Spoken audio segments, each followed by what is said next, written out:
আমি ডাক্তার সোমা হালদার, নবজাতক ও শিশু বিশেষজ্ঞ। আজকে আমরা কথা বলবো শিশুর টিকা কখন এবং কখন দিব।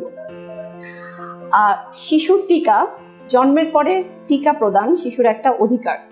শিশুর জন্মের 45 দিন বয়স থেকে আমাদের ইউজুয়ালি টিকা দেওয়া শুরু হয়। কি কি টিকা দেওয়া হয়, কখন দিতে হবে, কিভাবে দিতে হবে, সরকারি যে নিয়ম আছে বা আমরা যেটা বলি ইপিআই শিডিউল অনুযায়ী অনেকগুলো রোগের প্রতিরোধের জন্য আমাদের টিকা দেওয়া হয়। তার মধ্যে যেগুলো আছে,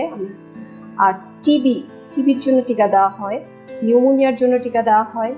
এছাড়া আমাদের ডিপথেরিয়া, পোলিও, পার্টোসিস এসব রোগের জন্য আমাদের টিকা দেওয়া হয়।